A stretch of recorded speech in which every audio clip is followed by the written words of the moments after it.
माँ सरस्वती के श्री चरणों में मैं प्रणाम करता हूँ और आप सभी बच्चों का तहे दिल से एस मंगल क्लासेज यूट्यूब चैनल पर स्वागत करता हूँ, अभिनंदन करता हूँ। बच्चों, ये रीट परीक्षा 2022 का अंतिम प्रहार है और सीरीज़ 1 और सीरीज़ 2 ये दोनों सीरीज़ बहुत इम्पोर्टेंट है आपके लिए। दोनों सीरीज़ के प्रश्नों को आपको देखना है, सॉल्व करना है इनको। तो अंतिम प्रहार के रूप में जब अपन देख रहे हैं तो मैं प्रारंभ करता हूं प्रश्न नंबर 1। प्रश्न बड़ा है, पढ़िएगा।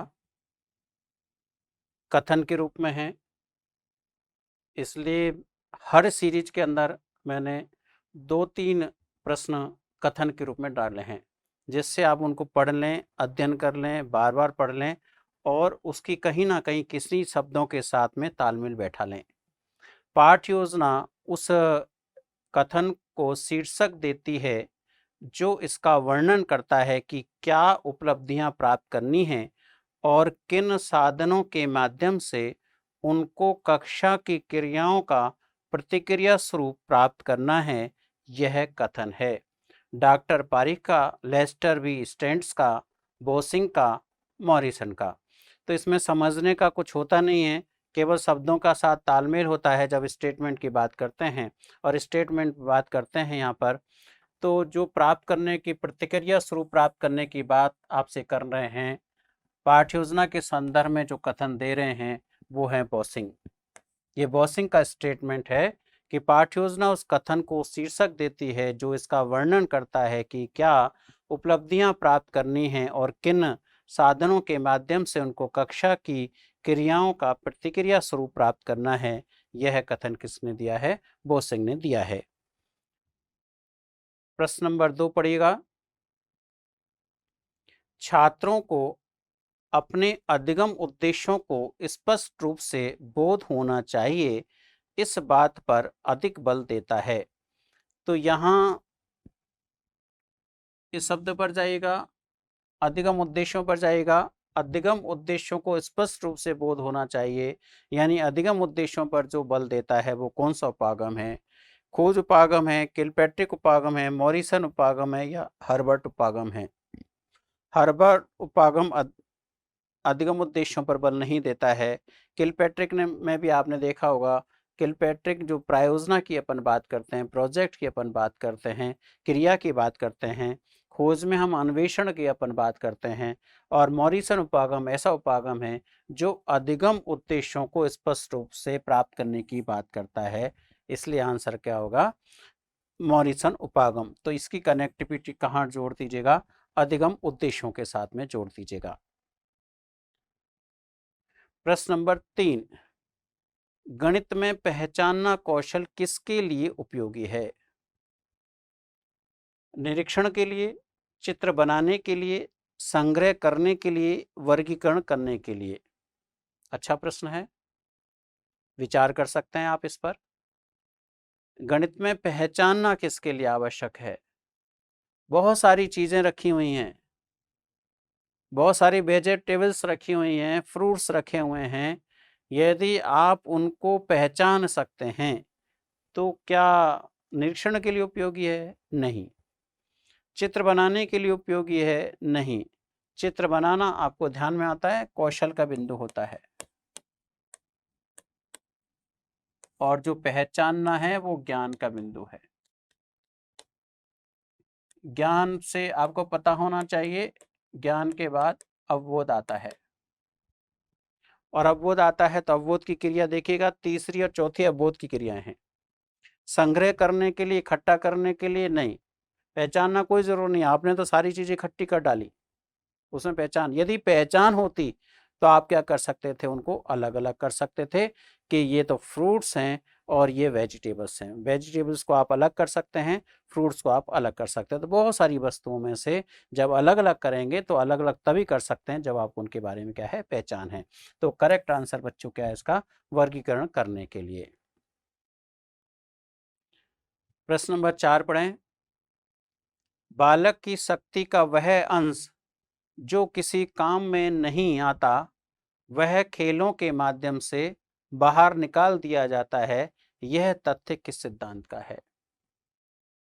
अच्छा प्रश्न है, समझेंगे। मनोरंजन का सिद्धांत, विश्रांति का सिद्धांत, अतिरिक्त ऊर्जा का सिद्धांत, अभ्यास का सिद्धांत। यदि इन चारों सिद्धांतों को देखें तो ये चारों सिद्धांत खेल विधि के हैं और खेल विधि के सिद्धांत हैं। इसका मतलब ये जो आपको स्टेटमेंट दिखाई दे रहा है, ये स्टेटमेंट खेल विधि की ओर जा रहा है और खेल विधि की ओर जा रहा है तो उसको फिर पढ़िएगा। बालक की शक्ति का वह अंश जो किसी काम में नहीं आता। बहुत सारे हमारे शरीर के अंदर विकार होते हैं और वो विकार जब बाहर निकलते हैं तो वेस्ट होता है, वो तो माध्यम से बाहर निकाल दिया जाता है। वे खेलों के माध्यम से क्या होते हैं, बाहर निकाल दिए जाते हैं। तो यह तथ्य किस सिद्धांत पर है? तो सीधा सीधा सा आंसर नजर आ रहा है ना, बाहर निकालना है।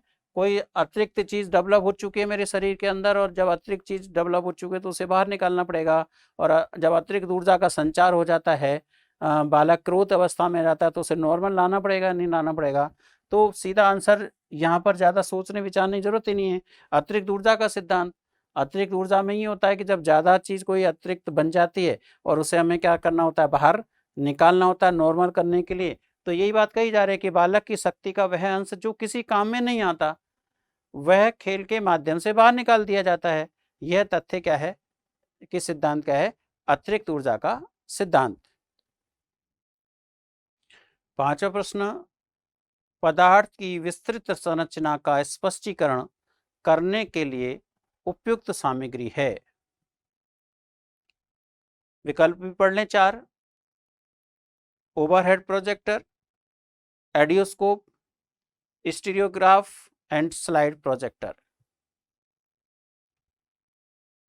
पदार्थ की विस्तृत संरचना का स्पष्टीकरण, जो हमारे पास में पदार्थ है उसका हम डिटेल में स्पष्टीकरण करना चाहते हैं, उसकी संरचना का स्पष्टीकरण करना चाहते हैं, तो फिर किसके माध्यम से कर सकते हैं? क्या ओवरहेड प्रोजेक्टर के माध्यम से, क्या एडियोस्कोप के माध्यम से, स्टीरियोग्राफ के माध्यम से, या स्लाइड प्रोजेक्टर के माध्यम से? स्लाइड प्रोजेक्टर के माध्यम से नहीं कर सकते। स्लाइड प्रोजेक्टर में जो धब्बा आता है, अपन जानते हैं कांच की जो स्लाइड्स होती हैं, आपको ध्यान में आता होगा, और उस पर कोई ब्लड का धब्बा लगा देते हैं, ब्लड डाल देते हैं, उसका हम जब प्रोजेक्शन डालते हैं तो वो वही दिखाई देता है अपन को। तो कोई विस्तृत डिटेल दिखाई नहीं देगा वहाँ पर। ओवरहेड प्रोजेक्टर में भी अपन जानते हैं कि एक यांत्रिक मशीन होती है, ट्रांसपेरेंसी लेते हैं अपन, ट्रांसपेरेंसी में मार्कर पेन से लिखते हैं और लिख करके उस यांत्रिक मशीन पर रख देते हैं, उसका प्रोजेक्शन पड़ता है, पर्दे पर आ जाता है, तो उसकी भी हम विस्तृत नहीं कर सकते। तो यहाँ एडियोस्कोप के बारे में भी अपन जानते हैं कि छोटी और आकृति को छोटा बड़ा करने के काम में आता है। यहाँ पूछा जा रहा है पदार्थ की विस्तृत संरचना करने का स्पष्टीकरण करने के लिए, एक एक चीज को क्लियर करने के लिए हमें जो आता है वो है स्टीरियोग्राफ। स्टीरियोग्राफ के माध्यम से हम पदार्थ की संरचना को बिल्कुल स्पष्ट रूप से, विस्तृत रूप से अपन क्या कर सकते हैं, अध्ययन कर सकते हैं। प्रश्न नंबर 6, प्रोफेसर सुल्तजे के अनुसार गणित शिक्षण का मूल उद्देश्य है। पहला ऑप्शन है अन्य विषयों के अध्ययन में सहायता करना, दूसरा मानसिक शक्तियों का विकास करना, तीसरा अवकाश के सदुपयोग करने की योग्यता का विकास करना, और चौथा गणित के आधारभूत तथा सामान्य सिद्धांतों का ज्ञान कराना।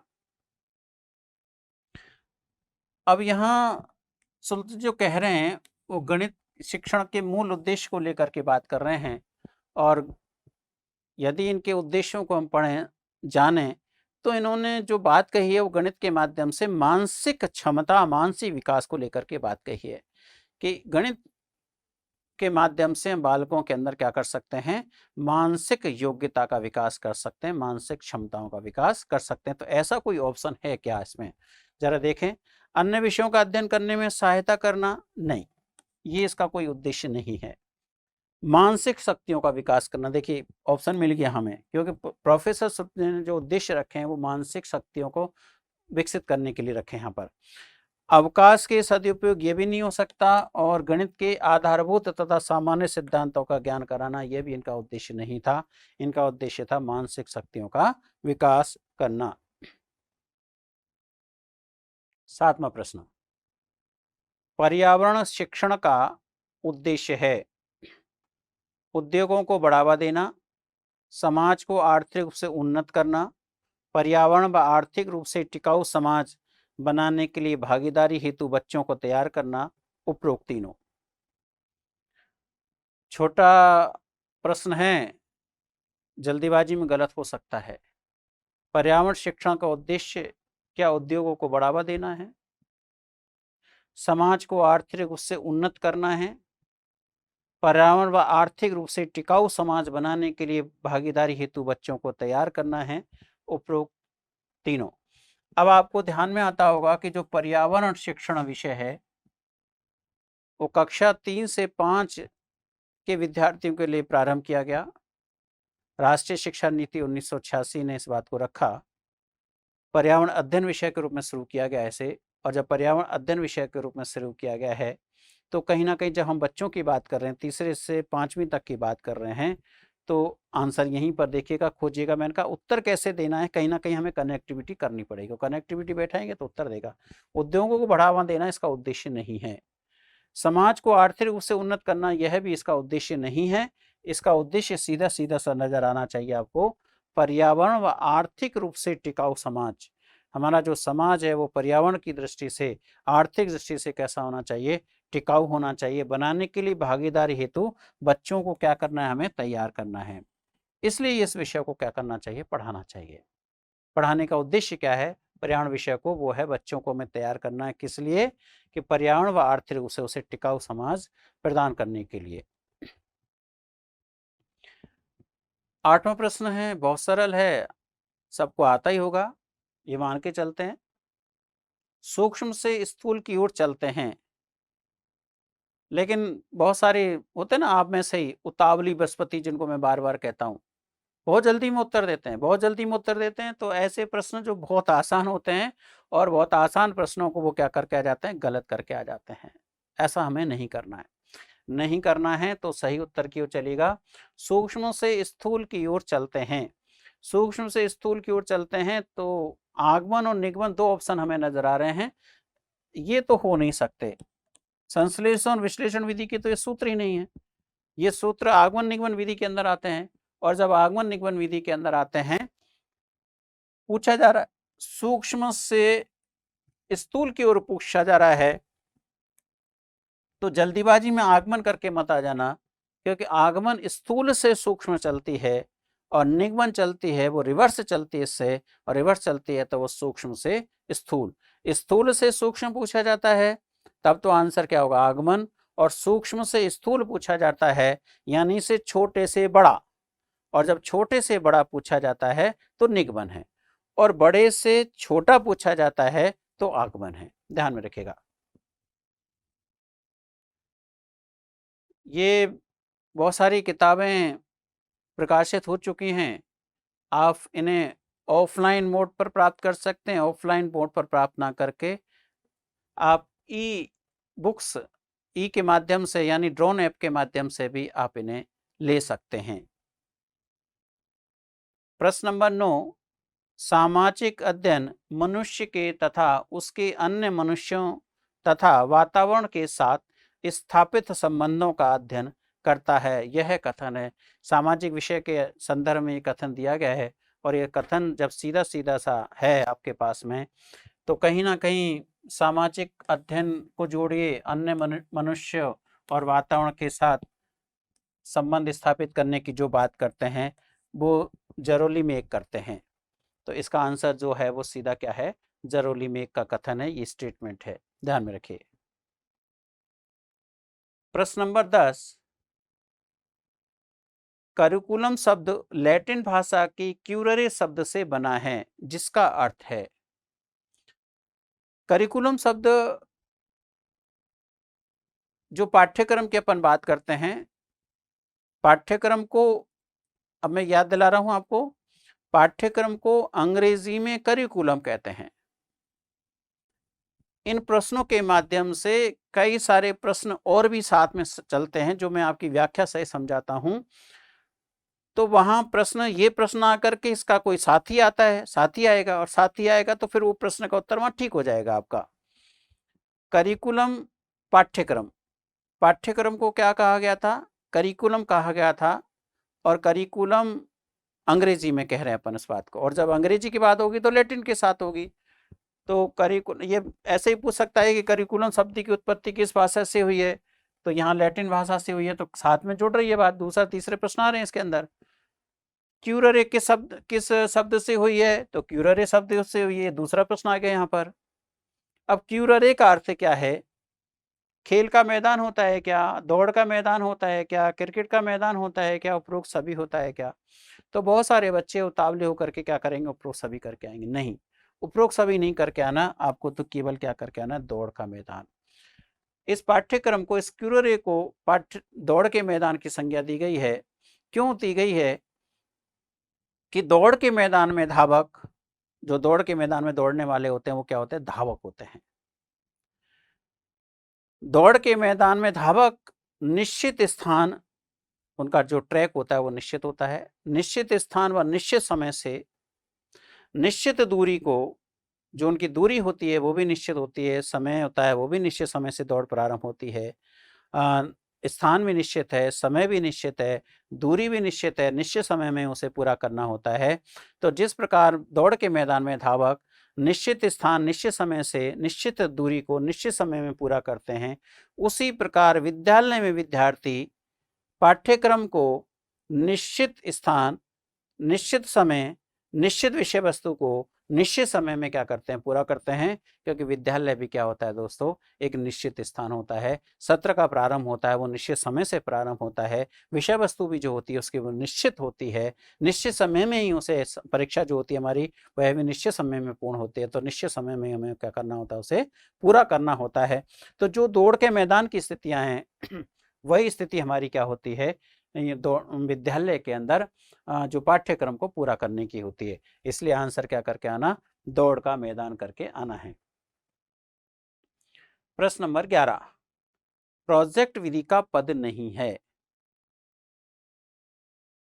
देखिए, यदि प्रोजेक्ट विधि के पदों को आपने पढ़ा है तो आंसर आ जाएगा। प्रोजेक्ट विधि का पहला पद होता है परिस्थिति का निर्माण करना, दूसरा होता है योजना का चयन करना, तीसरा होता है योजना के कार्यक्रम का निर्धारण करना, चौथा है योजना के कार्यक्रम का जो निर्धारण किया उसका क्रियान्वयन करना, पांचवा होता है इसका मूल्यांकन, और छठा होता है लेखा जोखा।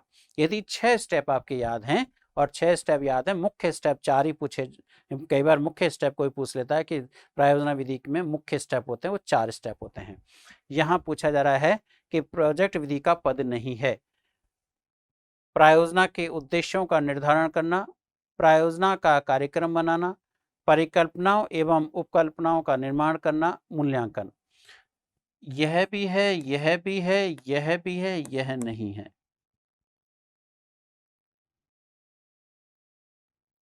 परिकल्पना और उपकल्पनाओं का निर्माण प्रोजेक्ट विधि में नहीं किया जाता, ध्यान में रखेगा। परिकल्पना और उपकल्पनाओं का निर्माण समस्या समाधान विधि में किया जाता है, अनुसंधान विधि में किया जाता है। नेक्स्ट प्रश्न की ओर चलें। 12वां प्रश्न है आपके पास, समस्या समाधान विधि में समस्या का प्रस्तुतिकरण किसके द्वारा किया जाता है? विद्यार्थी द्वारा, अध्यापक द्वारा, विद्यार्थी एवं अध्यापक द्वारा, संस्था प्रधान द्वारा।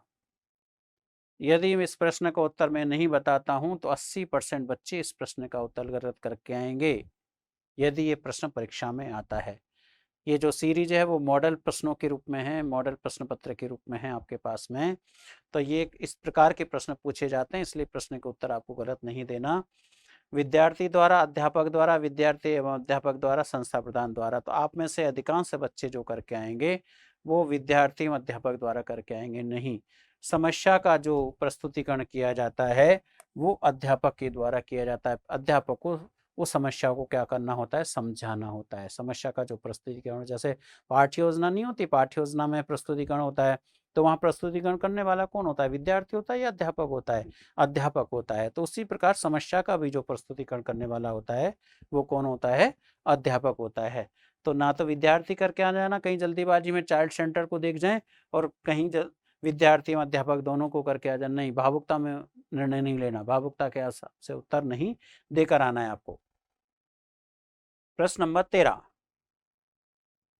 पढ़िए। विद्यार्थी तथ्यों एवं प्रमाणों को तर्क वितर्क की कसौटी के आधार पर स्वीकार करता है।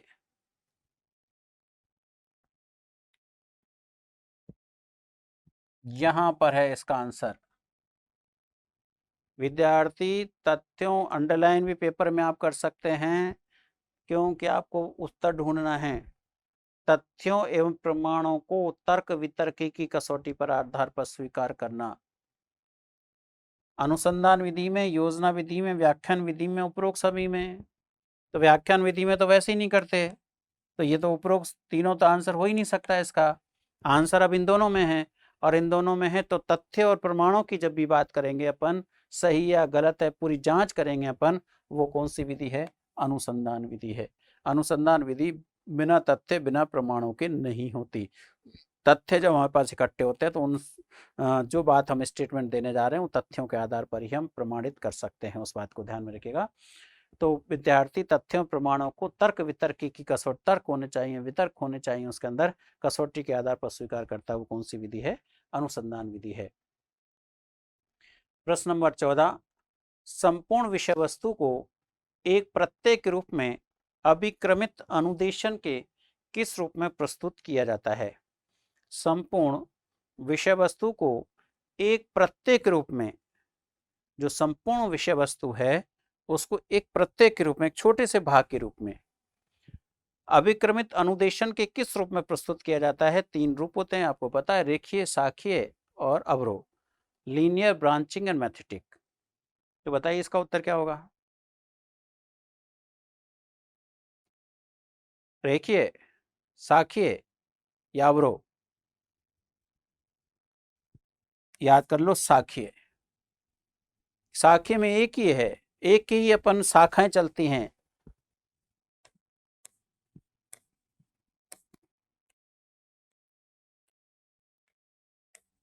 ये शाखीय है। तो संपूर्ण विषय वस्तु को एक प्रत्यय के रूप में अभिक्रमित अनुदेशन के किस रूप में प्रस्तुत किया जाता है? वो क्या है? हमारी शाखीय है। आंसर क्या होगा इसका? शाखीय।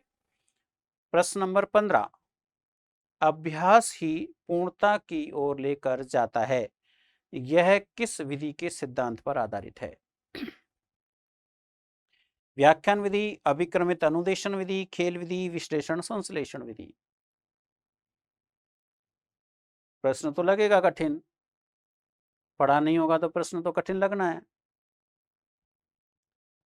अभ्यास ही पूर्णता, अभ्यास से ही पूर्णता हो सकती है, अभ्यास से ही कौशल विकसित हो सकता है, अभ्यास से ही जीत मिल सकती है, अभ्यास से ही सफलता हासिल हो सकती है। अब आपने इन दिनों के दौरान जो पहले पढ़ लिया, पढ़ने के बाद आपने क्या कितना अभ्यास किया है, कितने आपने मॉडल्स पेपर्स को सॉल्व किया है, उस पर डिपेंड करती है आपकी सफलता। जितने ज़्यादा आपने मॉडल्स पेपर को सॉल्व किया होगा उतने ज़्यादा आपके मार्क्स बढ़ रहे होंगे, और जैसे जैसे मार्क्स बढ़ते हैं वैसे वैसे हमारे कंसेप्ट भी क्या होते जाते हैं? क्लियर होते चले जाते हैं। तो चलिए, अभ्यास ही पूर्णता की ओर लेकर जाता है। क्या व्याख्यान विधि में कोई अभ्यास की बात की जाती है क्या? नहीं। अभिक्रमित अनुदेशन विधि में कोई अभ्यास की बात की जाती है क्या? नहीं। खेल विधि में अभ्यास की बात की जाती है? यस। विश्लेषण संश्लेषण विधि? नहीं। तो आंसर क्या है इसका? खेल विधि। अभ्यास का सिद्धांत खेल विधि में यदि आपने पढ़े होंगे, सिद्धांत खेल विधि के सिद्धांत आपने जाने होंगे, तो खेल विधि में एक सिद्धांत है अभ्यास का सिद्धांत।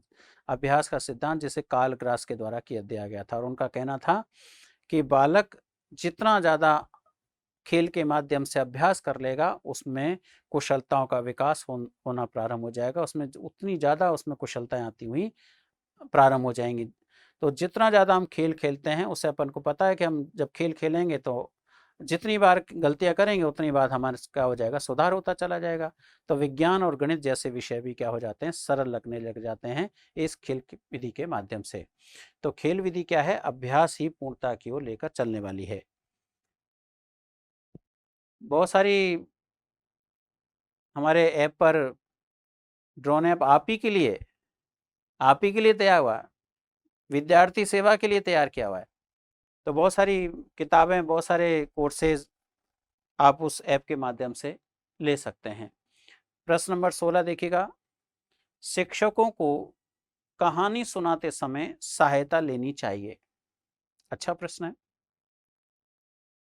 विद्यार्थियों की, प्रश्नों एवं सहायक सामग्री की, श्यामपट्ट की, उपरोक्त सभी की।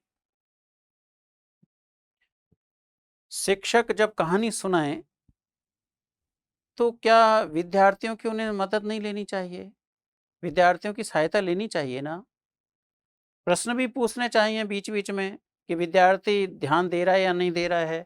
कहीं सहायक सामग्री का भी उपयोग कहानी दिखाने के लिए भी कर सकते हैं। कोई शेर की कहानी सुना रहे हैं, वो कोई भेड़िया की कहानी सुना रहे हैं, चूहे की कहानी सुना, जिसकी भी कहानी सुना रहे हैं उसका एक प्रतिदर्श के रूप में उपयोग में लिया जा सकता है वहाँ पर। तो विद्यार्थियों की भी सहायता लेनी चाहिए, प्रश्नों और सहायक सामग्री की भी सहायता लेनी चाहिए, श्यामपट्ट की भी हम सहायता ले सकते हैं। इसलिए आंसर क्या हो गया यहाँ पर, उपरोक्त सभी। कहानी सुनाते समय सबकी सहायता में यहाँ पर लेनी चाहिए। प्रश्न नंबर 17, अच्छा प्रश्न है। संबंधित विषय वस्तु का सूक्ष्म निरीक्षण करके तथ्यों का वास्तविक रूप में अध्ययन किया जाता है। संबंधित विषय, इस प्रश्न को ठीक प्रकार से पढ़ना होगा ऐसे प्रश्नों को बच्चों, क्योंकि भाषा थोड़ी सी जटिल है। भाषा आसान होती है, हम आराम समझ जाते हैं, लेकिन इसकी भाषा थोड़ी सी जटिल है, इसलिए समझना और समझने के बाद उत्तर देना। प्रश्न नहीं एक बार में समझ, टाइम आपको पर्याप्त मिलेगा, पर्याप्त समय होता है हमारे पास। कई प्रश्न ऐसे होते हैं जो फटाफट हम आंसर दे देते हैं, और कई प्रश्न ऐसे होते हैं जो कठिन होते हैं यहाँ पर। तो इसकी भाषा थोड़ी सी देखनी है कि संबंधित विषय वस्तु का सूक्ष्म निरीक्षण करके, पकड़ लीजिए शब्द को, निरीक्षण करके तथ्यों का वास्तविक रूप में अध्ययन किया जाता है। और वो विधि कौन सी, क्या साक्षात्कार में निरीक्षण करके हम बात करेंगे, क्या प्रश्नावली के माध्यम से, क्या रेटिंग स्केल के माध्यम से, क्या अवलोकन के माध्यम से।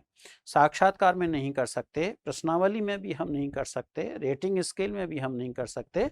सीधा सीधा सी बात है, ऑब्जर्वेशन के माध्यम से हम सूक्ष्म निरीक्षण कर सकते हैं। सूक्ष्म निरीक्षण करके तथ्यों का वास्तविक रूप में अध्ययन किया जा सकता है। जब अपन इन खुली आंखों से देख रहे होते हैं तो वो ऑब्जर्वेशन है। तो जब देख रहे हैं तो क्या हम निरीक्षण नहीं कर रहे हैं, कर रहे हैं हम। तो निरीक्षण करके यहीं से आंसर आपको पकड़ लीजिएगा, आंसर आपका आ जाएगा। नेक्स्ट प्रश्न चलें।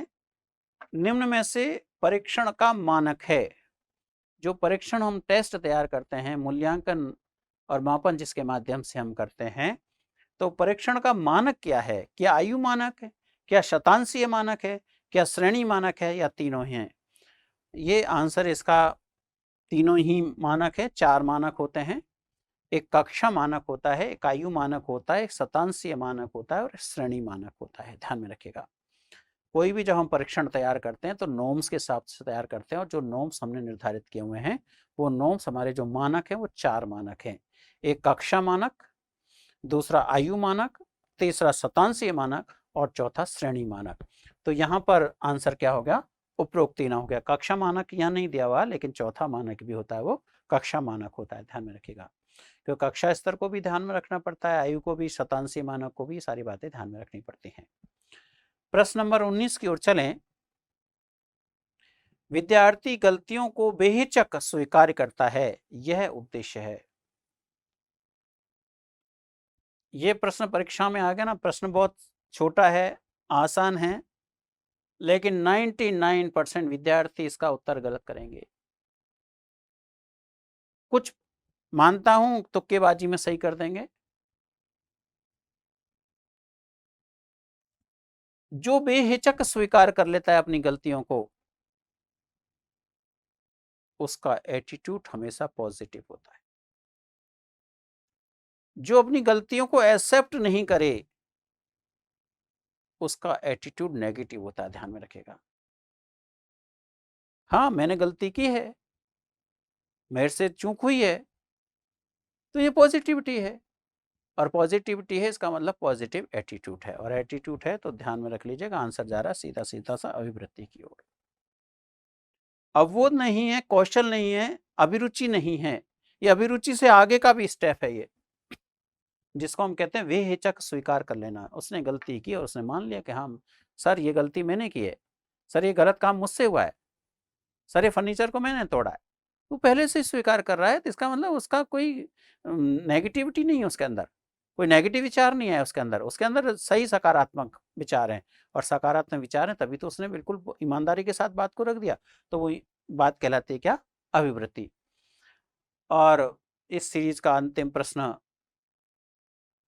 किस उद्देश्य का संबंध सूचनाओं, ज्ञान, सिद्धांतों, तथ्यों तथा नियमों की जानकारी से होता है?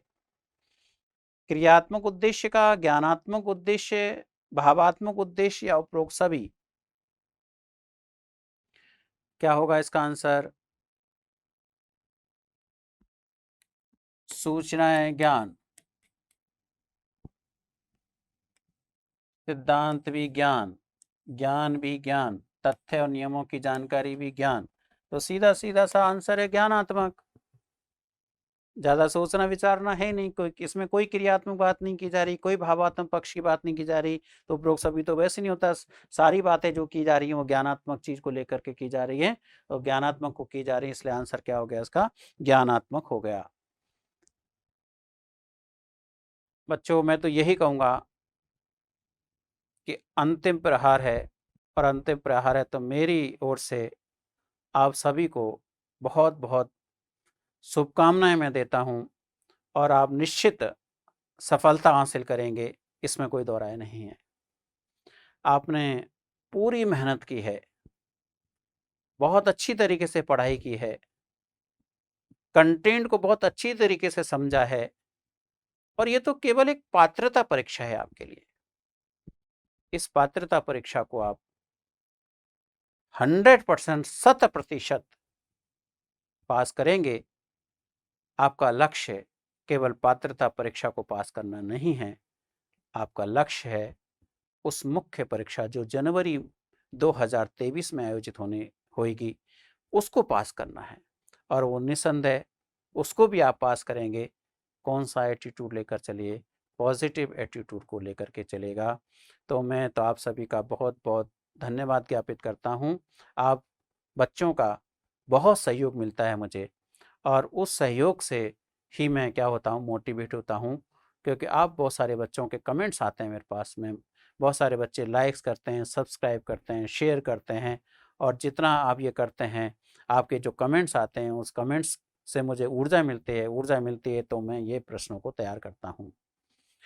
आगे भी अभी इस रीट की परीक्षा को दे करके फ्री होइए, आगे भी मैं अपने प्रश्नों को जारी रखूँगा, और इस बार पहले से ही बीच बीच में मैं आपको प्रश्न देते रहूँगा, क्योंकि 4 विषय खास तौर से मैं जिनकी मैं बात करूँगा आपसे।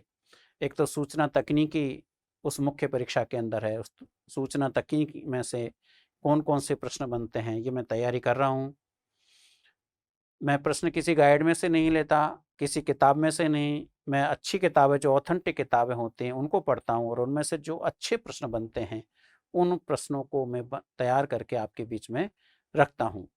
तो सूचना तकनीकी में से प्रश्न होंगे, आरटी एक्ट 2009, निःशुल्क बाल शिक्षा अधिकार अधिनियम 2009, वो भी आपके सिलेबस में है, रीट में भी है, मुख्य परीक्षा में भी है, उसमें से भी कई सारे प्रश्न उस परीक्षा में आने वाले हैं। तो कौन कौन से प्रश्न आ सकते हैं उनका मैं पर्याप्त मात्रा में अभ्यास करा दूंगा, जिससे वहाँ प्रश्न गलत ना हो। तीसरी चीज, शिक्षण विधियों के प्रश्न हैं ही उसके अंदर, फर्स्ट लेवल हों चाहे सेकंड लेवल के विद्यार्थी हों, सेकंड लेवल के विद्यार्थी रीति विज्ञान है, उसके नाम से हैं, और जो फर्स्ट ग्रेड के फर्स्ट लेवल के विद्यार्थी हैं, वहाँ पर पाँचों विषयों के आपके शिक्षण विधियाँ दी हुई हैं। तो शिक्षण विधियों के वापस से उन्हीं सारे, जब ये परीक्षा हो जाए आपकी, तो उन सारे प्रश्नों को, वीडियोज़ को वापस से देखना उनको, और वापस से देखना, तो वो प्रश्न वहाँ भी आपको परीक्षा के लिए हितकारी होंगे, उपयोगी होंगे, और नए-नए प्रश्न मैं बीच में उसमें डालूँगा। चौथी चीज़ है उसमें शैक्षिक परिदृश्य। शैक्षिक परिदृश्य के प्रश्न भी मैं डालूँगा, क्योंकि एजुकेशनल सिनेरियो इन राजस्थान में जो वर्तमान में शैक्षिक परिदृश्य चल रहा है, एक नया बिंदु है आप सब विद्यार्थियों के लिए। उसमें चाहे एससीईआरटी हो, चाहे डाइट हो, आईएएससी हो, माध्यमिक शिक्षा बोर्ड हो, चाहे हमारा राजस्थान स्टेट ओपन स्कूल की बात करेंगे अपन, समसा की बात करेंगे, उसके अंदर जो बात है आज, स्माइल कार्यक्रम जैसे, जिसमें सूचना तकनीकी की बात वहाँ भी है, ज्ञानवाणी है, ज्ञान दर्शन है, शिक्षा वाणी है, शिक्षा दर्शन है। तो ये सब चीज़ें नई हैं, ये नई चीज़ें, तो इन नई चीज़ों के प्रश्न भी आपको मैं लगातार आपसे जुड़ा रहूँगा। बस आपका स्नेह, दुलार मिलता रहे, ऊर्जा मुझे आपसे मिलती रहे, और मैं आपके बीच में लगातार मुखारित होता रहूँ, इन्हीं शुभकामनाओं के साथ कि आप आगे बढ़ें, आगे बढ़ें, आगे बढ़ें।